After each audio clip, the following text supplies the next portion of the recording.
Dan roh itu tidak dalam kendalimu. Justru apa yang kamu kendalikan itu yang disebut ilusi, ya, pikiranmu. Nah, apa yang kamu kendalikan itu disebut pengetahuan, ya. Nah, pengetahuan karena dasarnya kamu sekolah, kan gitu ya. Kamu mondok, nah, itu pengetahuan. Nah, pengetahuan itu bukan alam. Ya, pengetahuan itu masuk dalam ilmiah. Nah, sebetulnya semua bentuk ilmiah itu ilusi. Nggak ada yang paten. Mau jujur ya. Mau kamu menciptakan buku, mau kamu menciptakan pesawat kayak Habibie ya, mau menciptakan negara ya. Hanya itu cuma pengetahuan. Nah, pengetahuan itu keilmuan. Ini belum masalah alam. Nah, kalau bicara ilmu alam, nah, alam itu sebetulnya batasanmu, keilmuanmu setinggi langit ya, pengetahuanmu setinggi langit. Nah, kamu terpentok itu apa? Tersandung ya, terkotak atau terhijab dengan yang disebut alam.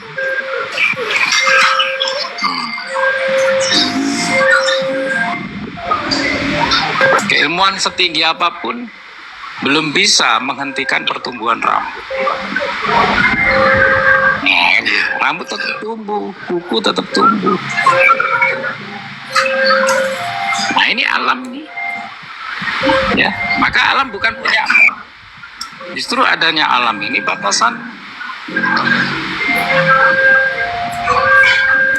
Maka ketika kamu sakit, ya, kalian sakit itu sebetulnya afirmasinya, sinerginya pada alam. Nah, kemarin saya sakit itu sempat hampir 5 tahun lebih ya, saya vakum, nggak main medsos, nggak main apapun. Karena dalam sakit itu saya prihatinnya begini, kalau saya sakit, berarti alam ini akan ada.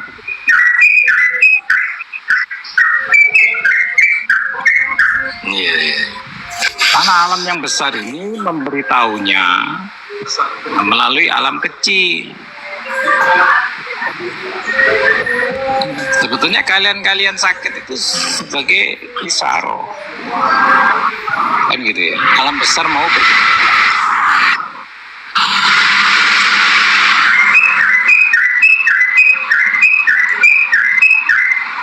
Nah, makanya bagaimana?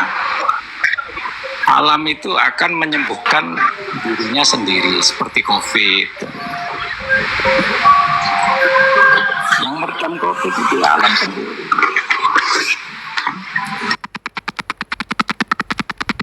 Meredam virusnya itu bukan obat, bukan pengetahuan, bukan penelitian. Karena pengetahuan ada batasan.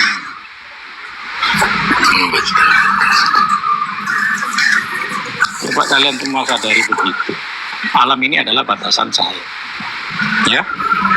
Nah, alam ini yang terbentuk dari api, air, tanah, udara.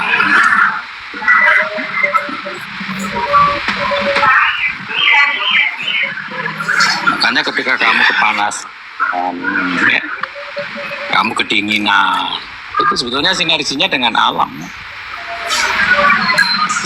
Kamu flu.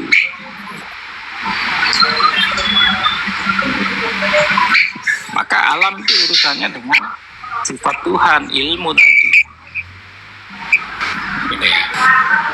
Nah, untuk pengetahuan, untuk keilmuan, untuk ilmiah, enggak ada. Ya, Tuhan enggak mau mencampur. Itu semua inspirasimu dari pengetahuanmu, dari sekolahmu.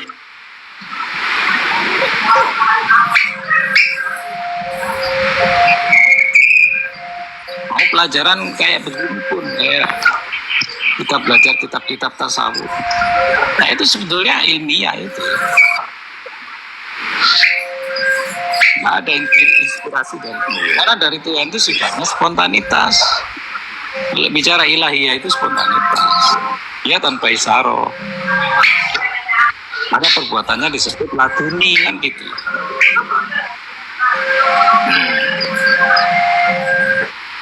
Jadi harus membedakan.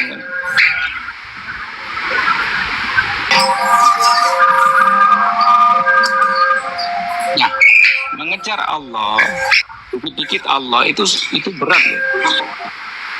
Karena Allah sendiri nggak bisa didekati.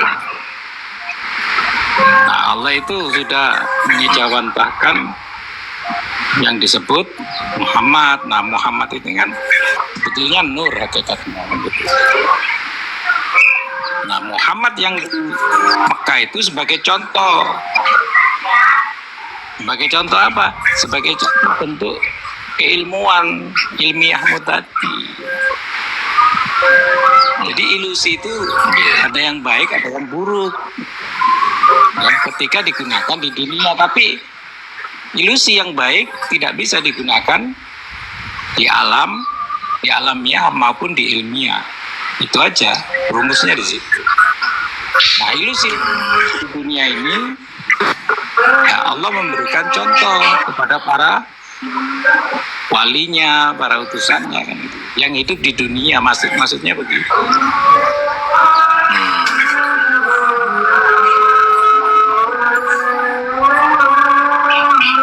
Teman-teman, saya minta turun dulu ya, Bunda. Tunggu. Oke, makasih. Oke, berkah selalu. Sama-sama ya. Bye. Ye. Jadi sebenarnya dirimu itu kan siapa? Sebenarnya dirimu itu masuk di dalam ilahiyah tadi. Itu yang disebut batin tadi. Masuk dalam kebatinannya Allah.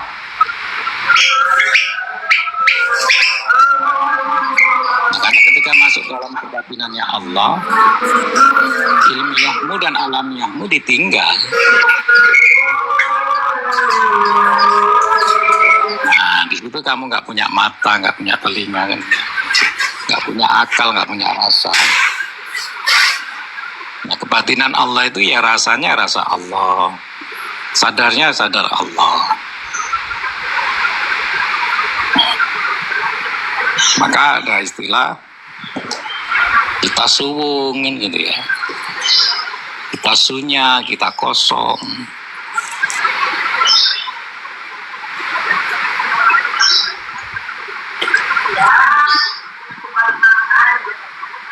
Batin yang kosong itu bentuk bahwa ilahiyahnya kita ya kita nomor satukan kan itu hadiah tadi.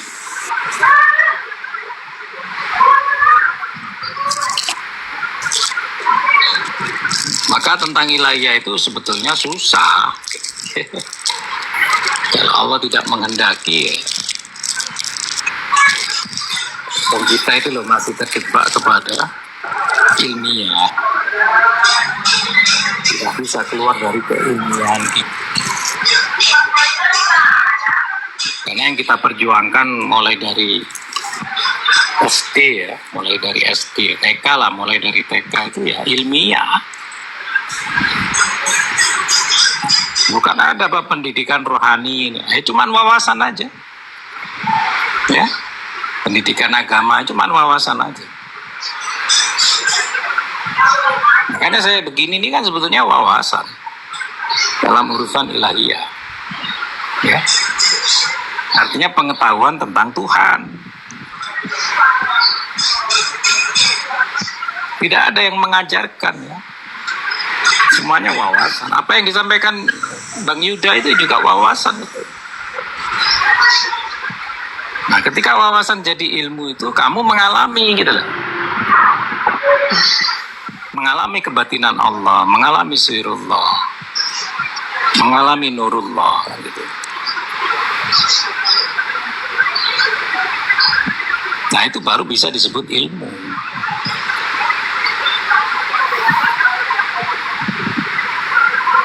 Nah, apa yang disampaikan Bang Yuda itu haknya Bang Yuda. Ya, Karena apa? Bang Yuda sudah mengalami. Beliau menyampaikan sah-sah aja gitu loh. Apakah sudah menjadi hakmu? Belum. Ya, cuman menjadi wawasan. Ya sama kayak kamu sekolah diberi pelajaran tentang agama, tentang fikih, tauhid, ya gitu. Cuman dalam bentuk wawasan. Karena yang dinamakan ilahiyah itu, yang sudah kamu menjadi hakmu, itu kamu mengalami, bukan hanya wawasan.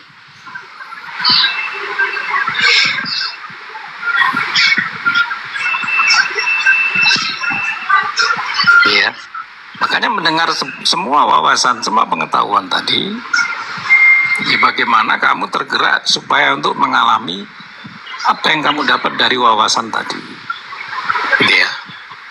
Jangan hanya masuk keluar dari kuping kanan, kuping kiri kan, gitu ya. Akhirnya menjadi sebuah dongeng aja, ya. Akhirnya menjadi sebuah, kita seperti nonton film, jadinya ilusi, ya. Wawasannya jadi ilusi. Nah justru yang kalian buktikan tuh keilmian. Ilmiah itu kan nggak perlu sebetulnya. Mau bener mau nggak bener, ilmiah itu nggak bisa dipakai secara alamiah dan ilahiyah. Nah tadi kan sudah bilang, ilmiahmu kepentok kepada alamiah. Nah itu batasanmu gitu loh. Nah, gunung mau meletus, ya, bumi mau gempa. Apakah ada sekarang secara keilmuan mereka mendeteksi ataupun mencegah gunung meletus atau bumi gempa? Tidak ada. Tidak ada. Einstein aja mengakui itu. Albert Einstein mengakui. Jadi segala apapun keilmiahan itu ada batasan. Seperti internet, ya, HP, ini ilmiah semua. Kemarin saya kisahkan tentang pemuda Kahfi. Pemuda Kahfi tertidur 309 tahun. Nah, tubuhnya itu yang disebut alam. Nah, alamnya itu kepunyaan Allah. Ya. Alamnya itu kepunyaan Allah. Nah, ilmiah, apa ilahiyah, itu alamnya Tuhan kan gitu ya. Kalau alamiah itu zahirullah. Ya, semua yang wujud kepunyaan Allah. Itu disebut alam.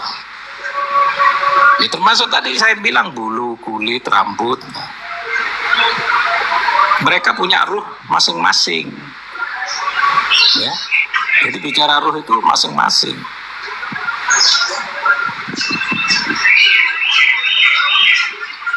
Nah, untuk naluri, untuk intuisi. Nah, ruhnya itu Allah sudah menyatakan yang disebut akal. Nah, itu dari Allah.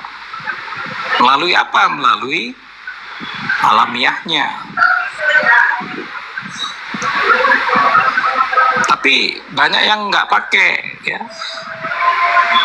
Kebanyakan yang dipakai itu secara keilmiahan. Ya. Artinya tidak dengan ruh, tapi bergerak liar dengan nafsu. Kalau dari dirimu itu nafsu dan hasrat. Kalau dari Tuhan itu dinamakan ruh. Gitu lah. Kamu berpikir, kamu berimajinasi, itu dengan nafsu dan hasrat, dengan nafsu dan keinginan, bukan dengan ruh. Bedanya di situ. Kalau dengan ruh, Pak insya Allah, gitu ya. Nah, ruh yang berakal kan ya, ruh yang bernaluri, itu disebut alamiah. Gitu lah. Makanya pemuda Kahfi tadi dibuktikan ketika disadarkan dari tidurnya 309 tahun. Kodratnya, nalurinya ya lapar tadi. pertama kali dirasakan kemahlukannya, nah dia lapar. Nah, ketika lapar membeli makanan, membeli roti tadi, urusan uang yang dibawa oleh pemuda kafir tadi bukan urusan Allah. Ya, urusan Allah itu cuma alamiah dan ilahiyah. Nah, urusan uang itu urusan ilmiah. Dan penjualnya tahu kalau uang ini produk 309 tahun yang lalu. Nah, kebongkarnya Al-Kahfi kan dari uang tadi itu. Ya, uang logam yang dibawa tadi itu. Gitu ya. Jadi urusan dunia ini ilmiah.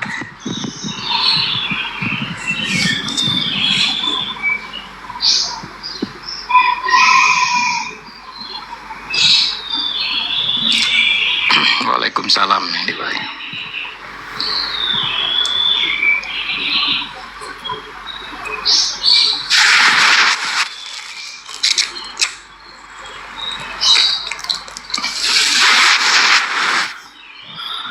Banyak orang kecewa bukan karena ilahiyah, ya, bukan karena alamiah.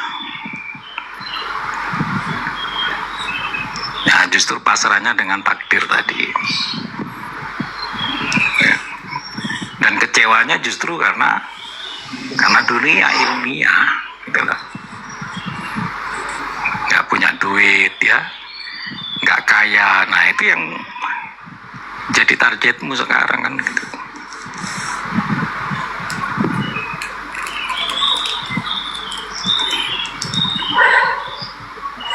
Coba kita menyadari, ya, mulut ini bukan punyaku, mata ini bukan punyaku, ini alamiah, ya. Mereka punya ruh, gitu loh, ya. Maka ketika mulut bergerak itu yang disebut kalamullah, kalamullah itu yang disebut ma'rifat, ya. Ya, ketika menimbulkan kalimah-kalimah itu disebut ma'rifat. Ya, ketika tangan, kaki bergerak, tubuh bergerak, itu thariqat. Ya, kalian harus menyadari bahwa tubuh ini punya ruh masing-masing, ya. Tubuhmu ini alamiah. Nah, alamiah itu jangan dikendalikan, maksud saya begitu, ya. Nah, biarkan dia bergerak secara alami karena bukan milikmu. Ya. Makanya ketika kamu kendalikan, yang terjadi penyesalan, ya, kekecewaan, kan, gitu.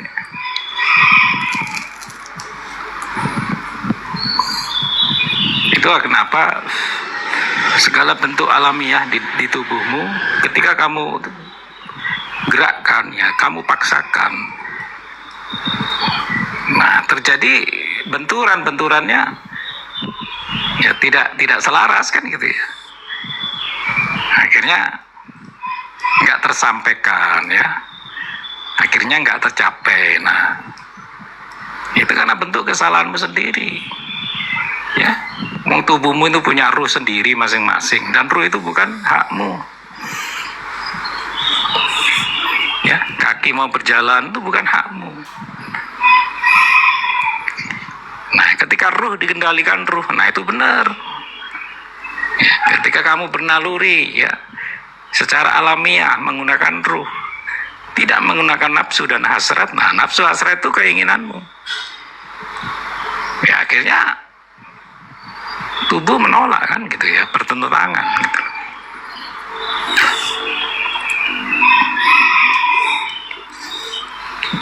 Ya, kaji diri itu sebetulnya mengaji tentang hal-hal begini, biar kalian sadar dulu. Itu namanya kaji diri. Jangan langsung kaji Allah, ya. Masalahnya Allah nggak bisa diikutin. Nah, Allah memberi batasan yang disebut alamiah, yang disebut Muhammad. Nah, kita harus ngikutin Muhammad, bukan Allah.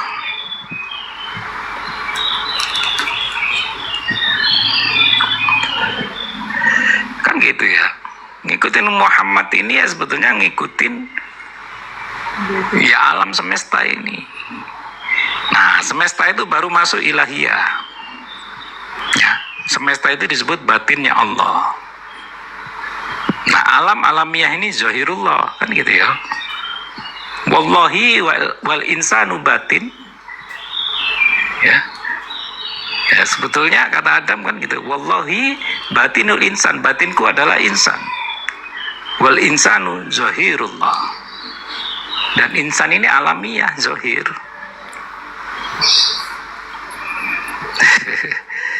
Kan gitu ya.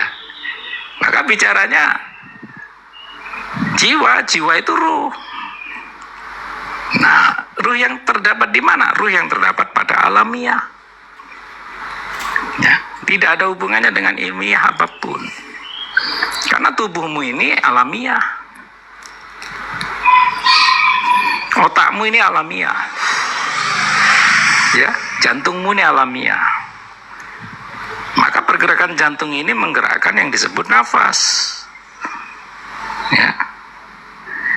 Maka jantung ini punya wadah yang disebut nyawa. Nah, ini tentang alamiah yang berhubungan dengan ruh, gitu loh. Yang berhubungan dengan Tuhan itu sendiri. Maka jangan kamu hubungkan dengan nafsu dan hasrat. Ya. Makanya sebetulnya di dalam dirimu itu kamu punya dua jiwa, ya. Jiwa satu yang memang dari Allah, jiwa satu yang kamu bentuk sendiri melalui nafsu dan hasratmu. Nah, jiwa yang dari Allah itu dia selalu mencari Tuhan di dalam tubuhmu, ya, di dalam alamiahmu. Jiwa yang dari Allah, ya, yang terpanggil mutmainnah itu. Maka jiwa akan mencari dirimu di dalam otak yang memang di situ ada akal. Maka akal itu produknya Tuhan. Kalau pikiran produkmu melalui nafsu dan hasrat, tidak dengan ruh. Ya, jangan salah kan ya. Imajinasimu, intuisimu, pengetahuanmu terkadang dikendalikan oleh dirimu sendiri melalui nafsu dan hasrat tadi. Ya memang terbukti, tapi terbukti secara duniawi, ilmiah kan gitu ya. Sehebat apapun ya mentoknya di situ. Ya, ke alam ini kita terbatas. Ya, gitu ya. Makanya semua ada ruh. Ya. Tangan ini ada ruh. Ya, biarkan bergerak dengan sendirinya. Jangan kamu kendalikan oleh nafsu dan hasrat. Tapi ketika dikendalikan oleh ruh, baik itu ruh akal, ya, baik itu ruh jiwa, baik itu ruh kolbu, biarkan. Ya, karena itulah yang disebut nur. Karena ruh Tuhan itu berasal dari nur. Tapi kalau nafsumu, hasratmu berasal dari apa? Dari keinginanmu yang kuat. Nah, keinginanmu yang kuat itu disebut apa? Yaitu yang disebut ablasa, iblis. Ya. Bentukmu itu cuman itu aja pilihannya, dua jiwa tadi. Jiwa yang kamu kendalikan sendiri disebut iblis. Ya. Jiwa yang dikendalikan oleh ruh atau nur itu disebut nurullah.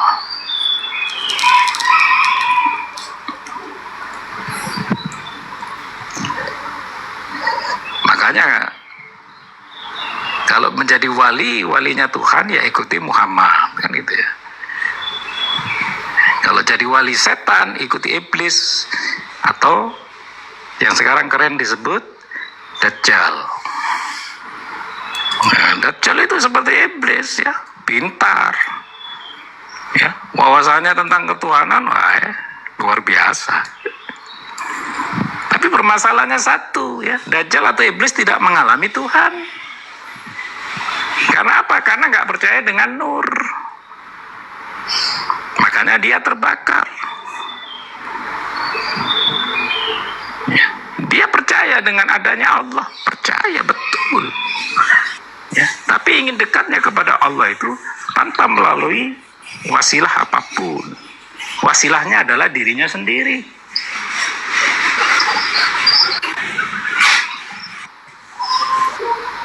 Itulah kenapa orang belajar sendiri hati-hati ya. Gurunya adalah iblis kan gitu ya. Atau Dajjal itu sendiri.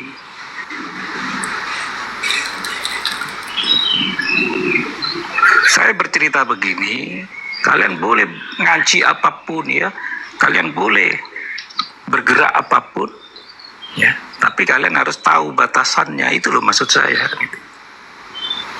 Seorang wali itu ya, saya buka ini ya, seorang wali itu tidak berani baca kitab. Kitab apapun tidak dibaca. Itu syarat seorang wali. Waliullah. Kenapa? Ketika dia membaca kitab, takut dia.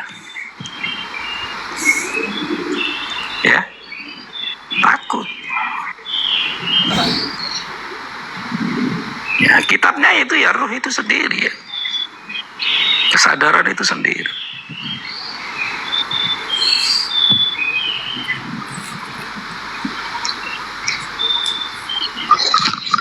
Assalamualaikum Abang. Ya benar. Ditutup apa benar? Iya mau ngasih laporan, mau ngirim. Jangan ditutup, nanti dibuka lagi. Nanti lagi ya? Maksudnya. Oh enggak, nanti malam kan ada lagi. Siap. Berkah selalu Abah. Amin. Sehat selalu. Semuanya mohon maaf lahir dan batin. Nanti kita sambung lagi ya. Berkah penuh barokah semuanya. Wassalamualaikum warahmatullahi wabarakatuh. Waalaikumsalam. Waalaikumsalam warahmatullahi wabarakatuh.